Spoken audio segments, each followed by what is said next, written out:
Okay guys, अब हामी class 8 को lesson number 2 types of computer को केही क्वेसन आन्सर्सहरु सल्भ गर्न गइरहेको छौं। सो लेसनको नाम छ हाम्रो types of computer. Question number 1 मा छ फिल इन द ब्ल्याङ्क्स। ब्ल्याङ्क्समा दिएको छ क्वेसन्सहरु यस प्रकार छ। Broadly computers are classified into, यसको आन्सर हुन्छ 3 टाइप्स। बी नम्बरमा छ question analog data is of TINUOUS continuous. Okay guys, यसमा हाम्रो कन्टिन्युअसमा अन्डरलाइन दिएको छैन। हामीले त्यो दिएको अन्डरलाइनले कट गरेर बुकमा क्वेसन रङ छ, त्यो दिएको कन्टिन्युअस जुन छ त्यसमा अन्डरलाइन राखेर त्यसको आन्सर त्यही हुन्छ। सी नम्बर छ voltage of current in an example of analog data. त्यसपछि डी नम्बरमा छ digital computers operate on dash dash signal, यसको आन्सर हुन्छ अन, त्यसपछि हुन्छ अफ। ओके, कमा दिएर लेख्नु होला गाइस। ई नम्बरमा छ हाम्रो question dash are the most powerful in terms of overall performances, यसको हुन्छ सुपर कम्प्युटर्स। एफ नम्बरमा छ guys dash are used by small business and firms, यसको आन्सर हुन्छ मिनी कम्प्युटर्स। ओके, त्यसपछि हाम्रो जी नम्बरको क्वेसन छ the micro computers are design for general purpose भनेको छ। So general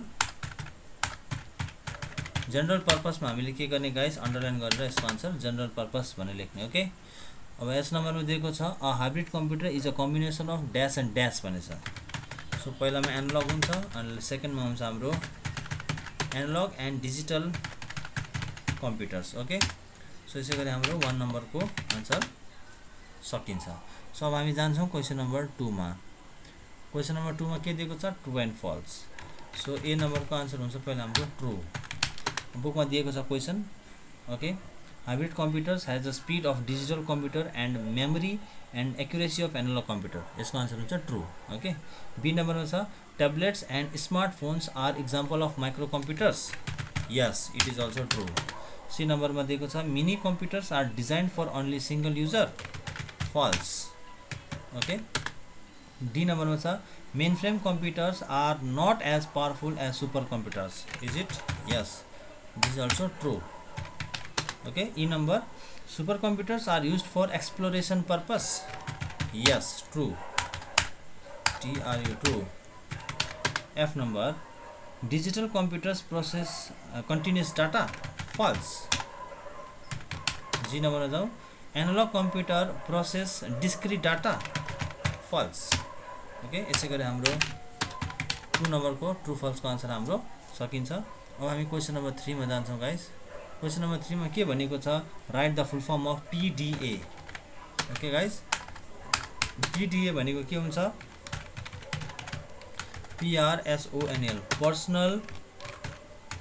personal digital assistant. Okay, personal digital assistant. Okay, second नम्बरमा छ ICU। ICU भनेको intensive care unit. Okay, C नम्बरमा दिएको छ CDC। CDC भनेको guys control data cyber. Okay, त्यसै गरी अब डी नम्बरको छ IBM भनेको international INTRNATION international business machine.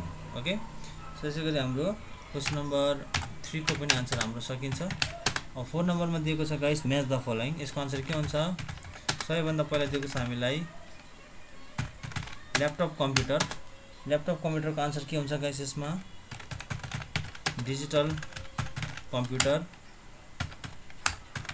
Be मा दिएको छ हामीलाई स्पिडोमिटर दिएको छ। स्पिडोमिटरको आन्सर हुन्छ हाम्रो एनालग डिभाइस।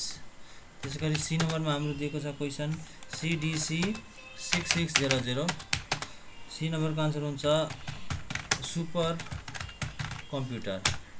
त्यसै गरी डी नम्बरमा दिएको छ guys combination of analogue and digital, यसको आन्सर हुन्छ हाइब्रिड कम्प्युटर। ओके, अब यसै गरी हाम्रो 4 नम्बरको आन्सर सकिन्छ गाइस। अब हामी क्वेसन नम्बर 5 मा आउँदैछौँ।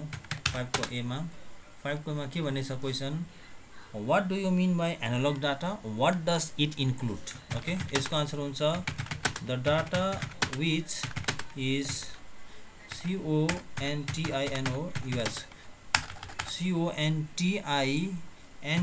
CONTINUOUS continuous in nature and not discrete or SEPERATED or separated are called analog DATA are called analog data। यसमा टेल क्वेसन छ व्हाट डज इट इन्क्लुड भनेछ। सो यसको आन्सर हुन्छ it includes all the physical quantities like temperature, pressure, speed, weight, voltage etc। Okay, so हाम्रो ए नम्बरको answer सकिन्छ यसै गरी। सो यसमा बी नम्बरको क्वेसन सोधेछ what do you mean by digital computer and why are digital computers used for. So what do you mean by digital computer भनेको छ, यसको आन्सर लेख्छौँ हामीले the computers which are operated on the basis of on off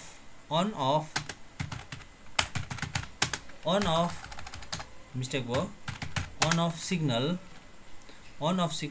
के हो त on off signal भनेको guys 0 and 1 हो गाइस। ओके, 0 and 1 हो on off signal भनेको। 0 and 1 are called digital computers। Okay, question सोधेछ why are digital computers use for. Digital computers are used for commercial, educational, scientific,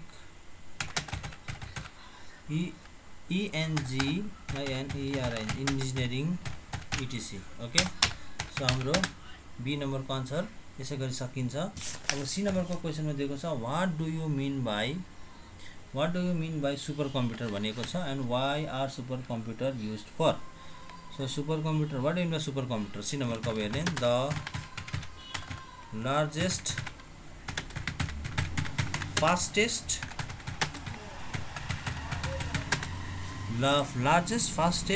most expensive and high processing speed computer, sorry स्पिडको spelling wrong guys, SPED, speed computers are called super computers. Okay, the largest fastest most expensive and high processing speed computers are called super computers. यसमा tell question छ why are super computer used for. यसको answer हुन्छ अब super computers are used for scientific and research, weather forecasting, nuclear weapon testing, design of automobile and aircrafts etc। Okay, जो हाम्रो C नम्बरको answer सक्यो। D number question छ where are main frame computers use for. Main फ्रेमको spelling wrong भयो guys, MAINFRAM। Where भनेछ है main frame computers are used for commercial, educational,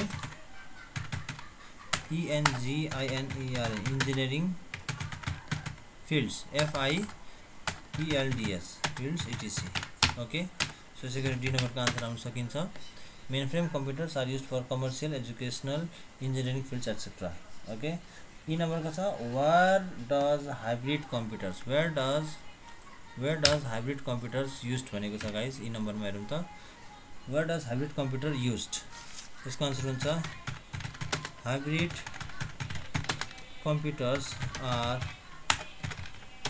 used for medical, scientific research and engineering fields etc. Okay. अब यो number पछि हामी guys जान्छौँ F नम्बरमा। एफ नम्बरको क्वेसन के छ? एफ नम्बर क्वेसन छ what is micro computer design for? Micro computer is designed for entertainment, education and home purpose. Okay, so यसै गरी हाम्रो यो लेसनको आन्सर सकिन्छ। So thank you. यस्तै भिडियोजहरू हेर्नुको लागि हाम्रो च्यानललाई लाइक र सब्सक्राइब गरिदिनु होला। Thank you.